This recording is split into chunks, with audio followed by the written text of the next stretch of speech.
Welcome to Seamless Tactics, where we share leadership insights through storytelling, featuring interviews with local leaders and professionals weaving in their career journey and leadership style. I'm Wen Tan. Today we'll be talking about having fun and being present at work with Matthew Wagner, Executive Director of Family Promise of Harrisburg Capital Region. He is going to be sharing tips about work-life balance as he transitioned from an individual contributor role to a leadership role. This episode was brought to you by Harrisburg Regional Chamber CREDC. Their mission is to be a catalyst for dynamic job creation that seeks to improve economic growth, mobility, and vitality while enhancing the quality of life in our region, Cumberland, Dauphin, and Perry counties. This organization is the only Chamber of Commerce in Cumberland, Dauphin, and Perry counties to receive the U.S. Chamber of Commerce's 5-star accreditation, a level achieved by only 5% of chambers across the nation. Becoming a member will help boost your organization's success in terms of your bottom line, marketing strategy, business development, and talent recruitment. Welcome to Seamless Tactics. I'm your host, Wen Tan. Today we have the privilege of being with Matt Wagner, Executive Director of Family Promise, Harrisburg Capital Region. So Matt, thank you for joining us today. Great to be here. Thanks. So we're here at your office at 56 Erfurt Road. We have your banner here to really showcase what you do. For those that aren't on YouTube and you're listening through audio, a lot of this information will be shared through the show notes. Yeah, great. Appreciate that. Yeah, absolutely, Matt. So could you mind just sharing with the audience a little bit about yourself? Sure. Share a little bit about Family Promise. Yeah, so I've been the Executive Director for Family Promise for about 2.5 years now. Okay. But I've been involved professionally with nonprofit work for over a dozen years now, and always on the kind of administrative communication side of it. That's my background. My degrees in communication studies. So always important to be able to share the stories of the people that you're serving and how you're making a difference in the community and that kind of thing. So that's always been my bailiwick. This is the first job that I've had that is kind of a leadership position. In the past, I've always been more of the behind-the-scenes guy, but decided to take the plunge and become the executive director. As I said to somebody over the weekend, that just means that I take all the blame and give everybody else all the credit. So, but a little bit about Family Promise. So we're one of about 200 affiliates across the country, but each affiliate is independent. We each have our own board of directors, are each responsible for our own fundraising and all that kind of thing. And the great thing about that is every affiliate kind of adapts its programming to the needs in their community. So we really serve our community in 3 different ways, with a focus on serving families with children who are experiencing homelessness or who are at risk for being homeless. So we have our Interfaith Hospitality Network, which is a shelter program for families who are experiencing homelessness, making sure that they have a safe, secure place to stay while they're getting back on their feet. We also have a series of programming that we refer to as our UP programs, which are more prevention services, trying to keep people out of shelter if we can. So we help people with things like paying for back rent, paying for vehicle repairs, even some of the trauma associated with homelessness, trying to make sure that if we can, keep them in the homes that they have. And then beyond that, about 3 years ago now, a little less than 3 years, we partnered with United Way of the Capital Region and their Road to Success program.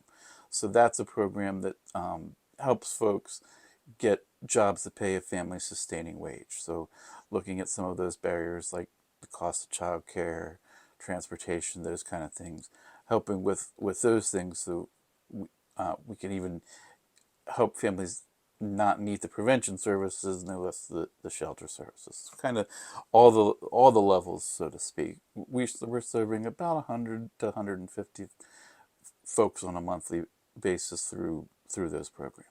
Wow. So when we talk about homelessness, I never thought about the other side of it. Mm-hmm. I think about homelessness as literally without a home, Sure. right? But there seems to be like other aspects of it, such as the prevention services. How do Right. you stay out of it? But then I think you also kind of talk to it.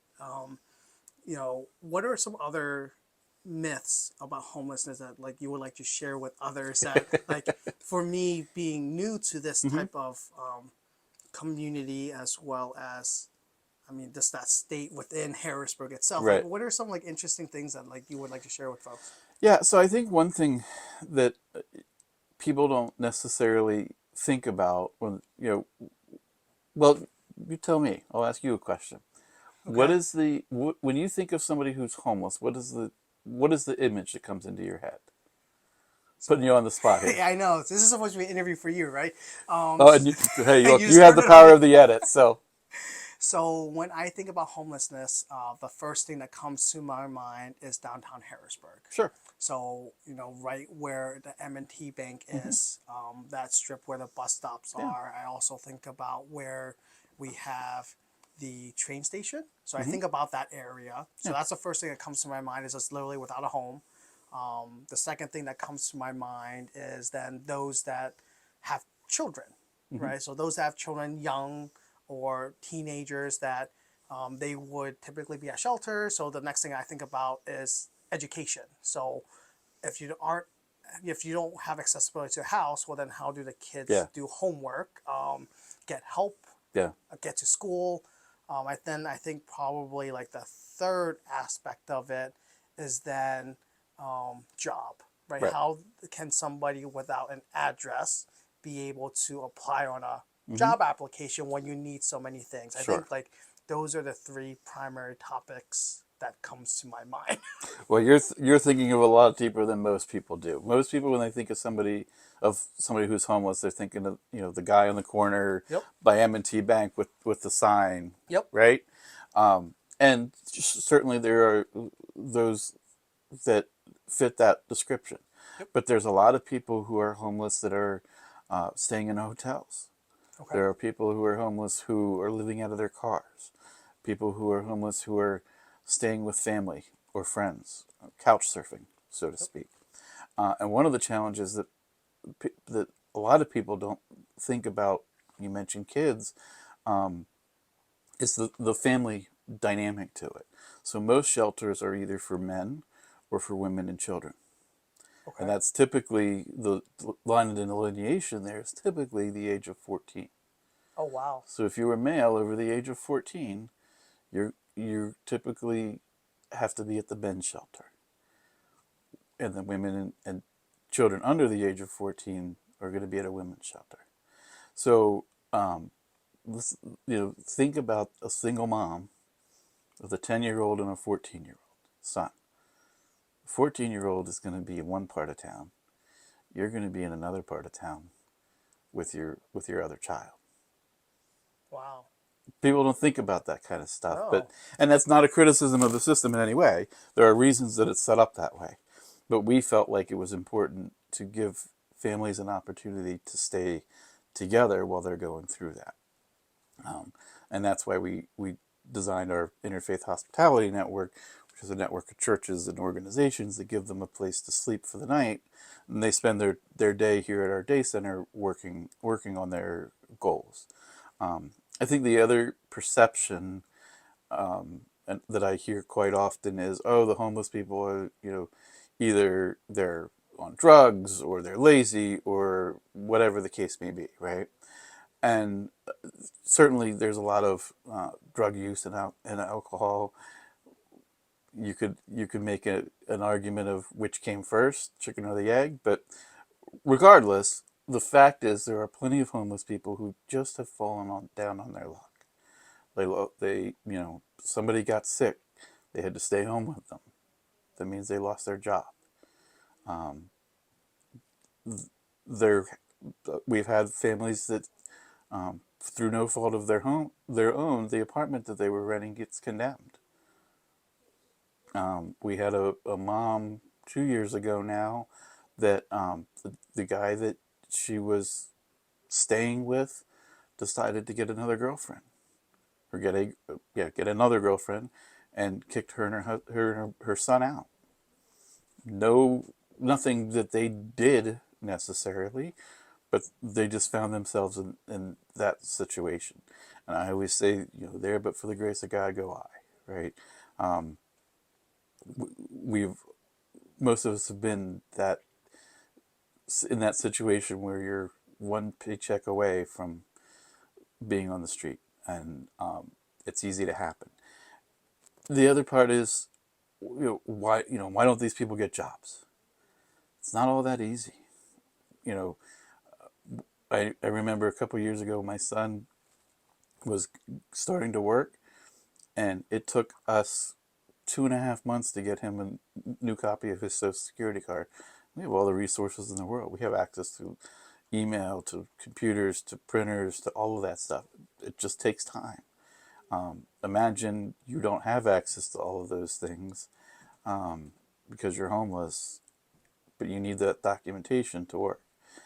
There's a lot of things that go into why somebody's homeless and how somebody can get out of being homeless. So that's part of our job when we're sitting down with somebody, is identifying what exactly their situation is and how do we get them to the point they have what they need to not only get into a permanent home but then maintain it, because those are two different things. Wow.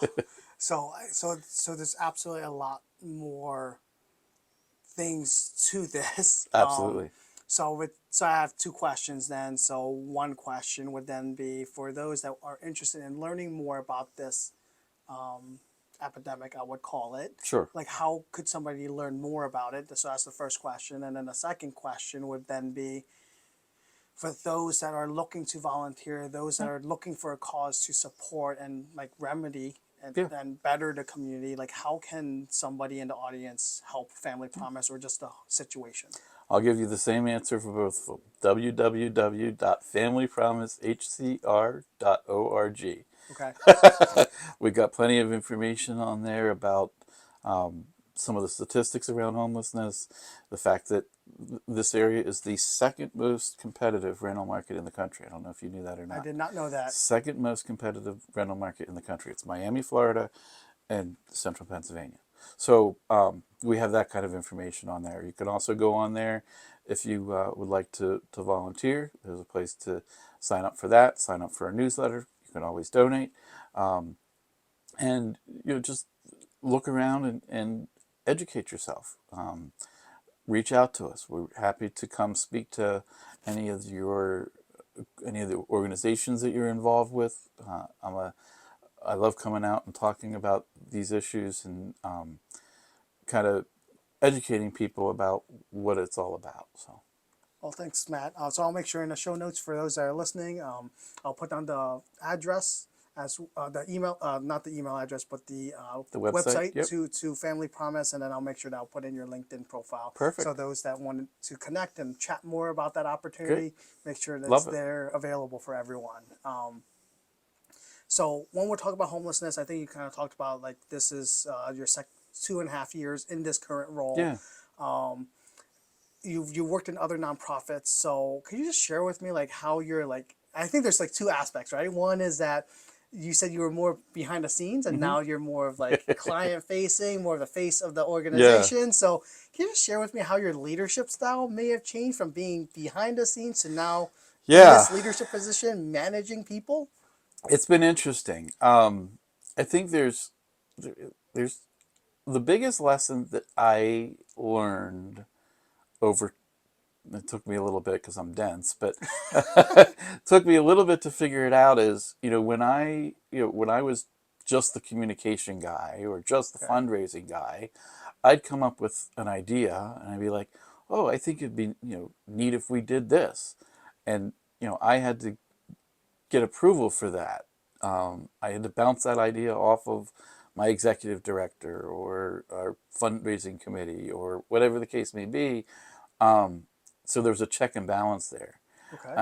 I remember it was maybe 6 months into when I started, and we're in a staff meeting, and I said, it'd be really nice, if we went to a weekly newsletter instead of monthly. Okay. And and it was just kind of a thought. Maybe we should think. In my head, I'm saying we should think about this. And the next thing I know, staff is planning the next 6 weeks of newsletters, and I'm like, whoa, hold on, hold on, let's take a step back. This is me. So I've learned now that I have to watch my ideas, but Okay. B, preface it with, hey guys, what do you think about doing this? So I think that's one of the things. The other thing is just and this is something I'm still working on, quite frankly, is the whole work-life balance, right? Right. This job can consume you very easily. And there's obviously a lot of work hours, but it's even beyond that, making sure that when I'm at home with my family, I'm present with them and not thinking about my board meeting next week or, this event coming up or whatever the case may be. So making sure that I'm separating work life and personal life. I think those are the two biggest things that I'm learning. Well, I'll never say I've learned it, but I'm learning. I would say like work-life balance is something that every young, experienced professional is always a hot topic, Sure. right? And I know for me, balance is like, okay, 50%, 50%. But what I've realized is more like a lever, Yeah. right? It's more of a lever that like sometimes work is a lot that I need to make it 70, and then like Yeah. personal is like 30, but then I have to balance it with then like a significant other schedules, to then say like, can they adjust their lever, Right. right? Yeah. Because it's not just work and life, right? And there may be a significant other, there may be kids, Right. there may be the car that if I was sharing, like for me it was a car, right? Because Mm. at one during the pandemic I downsized, and then like it was managing three people's schedule, right? Yep. My schedule, my wife's schedule, the kid's schedule, and then the car schedule, because it was a crazy week when it had to get inspected. Uh. We realized that something had to be fixed, Yep. so we didn't have a car. So Yep. that's at least my personal experience. But for Sure. you, how have you adjusted your work-life balance as you are in your current role? I know you're Yeah. still learning, but Right. what are some tips that you could share with others? Well, I think the first thing, to your point, is that you have to recognize that there are going to be ebbs and flows, right? Yep. The week before we have our fundraising event, I can't. My family knows I can't commit to much that week. I'm going to be working 10, 12-hour days that week. Now, the week after, or maybe the week after that, Yeah. after things have settled a little bit, I'll take some extra time and be home and that kind of thing. So it's a balance, but it's not. It it ebbs and flows. To your point, making sure that you're there for your family, and I think the biggest thing, like I said, is just being present. When you're driving your kid to scouts, thinking about him and what's going on in his life, and not thinking about this meeting coming up or what I have to do at work next week or that kind of thing. Giving them the same energy that I give my employees and I give the families that we serve when I'm here. So it sounds like what you do is like kind of like two things, right? One is communication, Yeah. right? Communication with your family. That's like expectations. Like, this is a busy week, right? Like I Yeah. can't commit much, and then it really seems like the focus for you when we're talking about presence is you think about a specific person, Yeah. right? You think about them, what they need, versus like, okay, I'm here, I'm here, I'm here. I hear that a lot from folks, but for you specifically, you focus either on your son, right, or you will focus on your wife. I think Yeah. that's a very different thing I've never heard before. So that's different. Yeah. So just circling back to one of the things that you said, that now that you're the executive director, your voice has more weight, right? Has more merit. So like you may have accidentally added more work to your team to do a weekly newsletter Yeah. versus a monthly newsletter. So I think you gave some tips about, hey, now I am a little bit more open. I ask more open-ended questions, like, Yeah. well, hey, what are your feedback? What are some other like techniques that you've learned as the executive director that you're now leading a team? So how do you ask those open feedback so you know that your team is aware you're looking for feedback? You're not looking. You want people that you don't want yes people, Right. right? So how do you have a Yeah. culture of just not having yes people, but then having people who will give you other options or just Yeah. yeah. And that's how do you develop that culture? Sure. I think there's a couple of things. I always say that we have to take what we do seriously because it's serious work, but we can't take ourselves seriously. Okay. We joke around with each other all the time. Um, I've come into my office and have you know all kind don't want to say trashed, but they have their fun in my office. Yep. They'll move stuff around on me, or Okay. we'll play jokes on each other, because you have to. At the end of the day, you have to enjoy where you work and you have to have fun. So, creating that atmosphere. Um, I think at the same time, making sure we all understand that it's okay to disagree behind closed doors. But when the door opens and we go out, we're a united front. You might not agree 100% with the decision, but I expect you to be 100% behind it when we go out the door. You fight tooth and nail while we're in here, but then when we go out, the decision that we've come to is the decision of the group, and that's what we're going to do moving forward. So creating that, and I think just giving every one of my staff members the space to make the decisions that they need to make. Um, I'm not a social worker. You wouldn't want me being the case manager for your pet rock, right? So when it comes to some of those social work challenges, questions, I defer to my staff that have experience and expertise in those areas.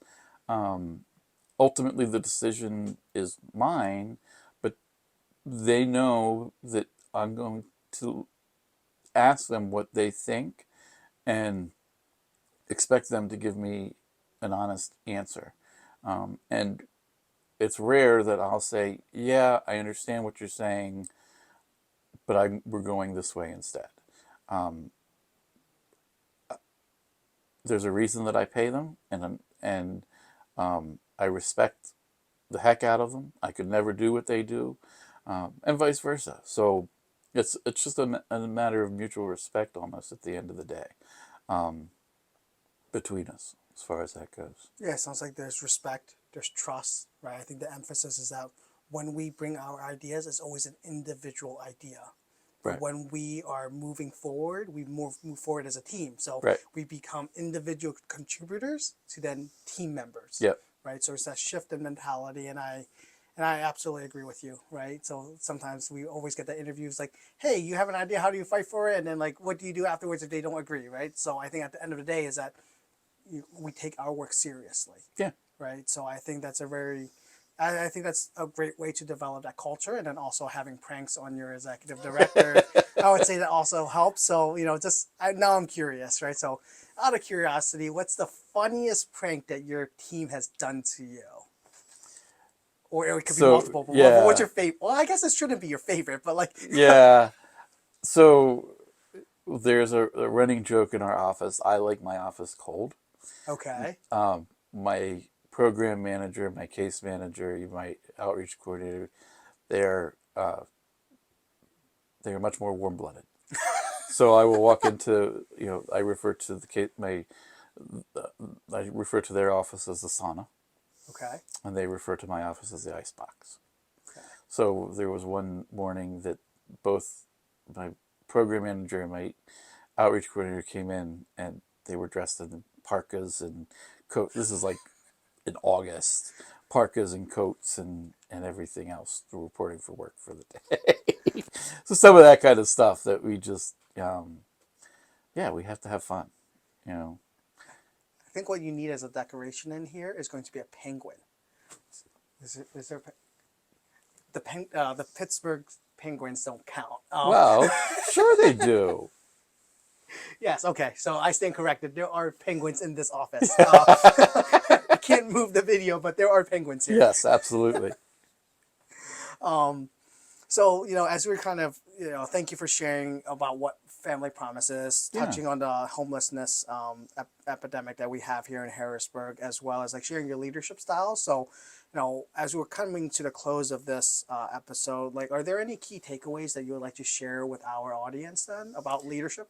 Yeah. So I think for me, leadership at the end of the day is all about taking care of the people that you're leading. It's not about telling them what to do. It's about taking care of them and making sure that they have what they need to succeed. Whether that's emotionally taking care of what they need, whether that's obviously providing them with the equipment that they need and those kind of things, but just being there for them. I say all the time, family promise. The first word is family. We're a family here. I am not beyond suspending my staff with pay if I think they're having a rough day and they need a break. I'll send them home. We're working with folks often at the worst time in their life, and sometimes they take that out on us.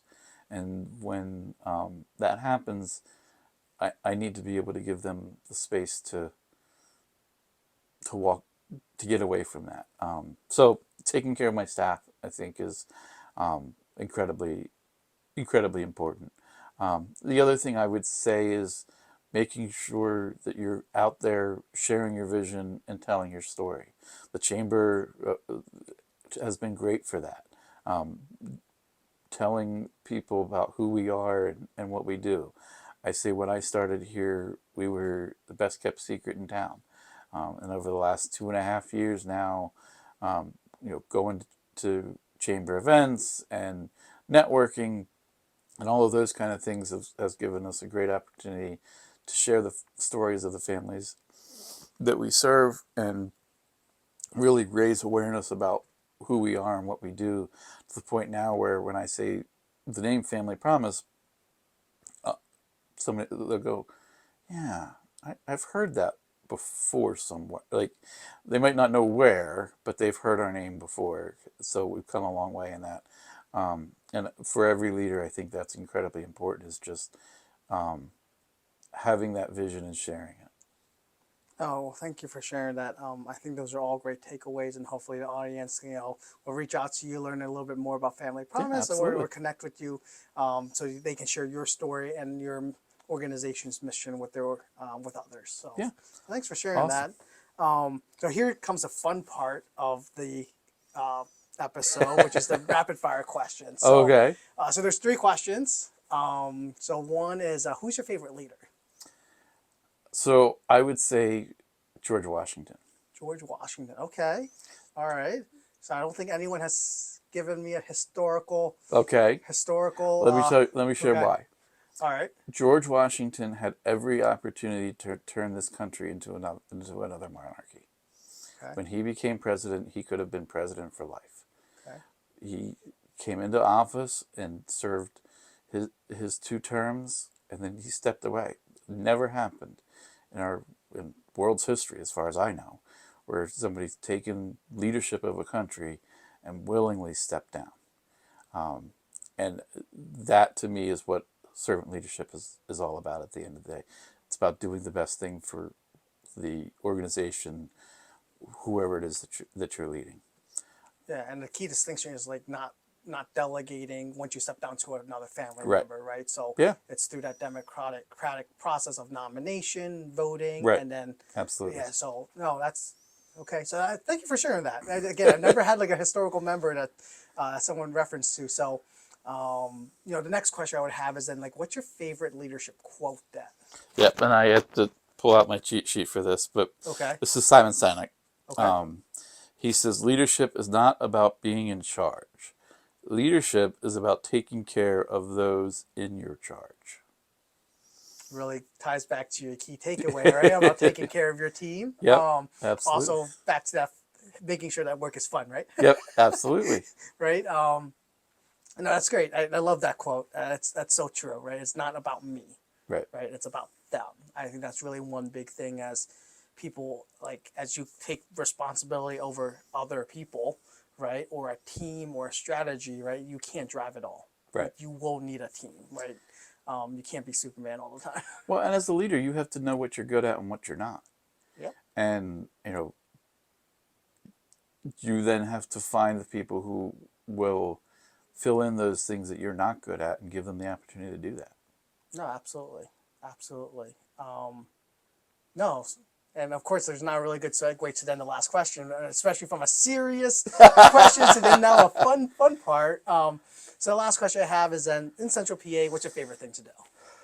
So, there's so much.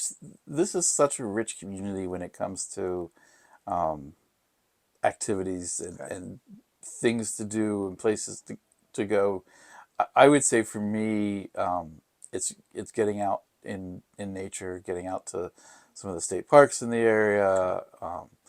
If I could have an afternoon off and put my bobber in the water and just chill, that's ideal.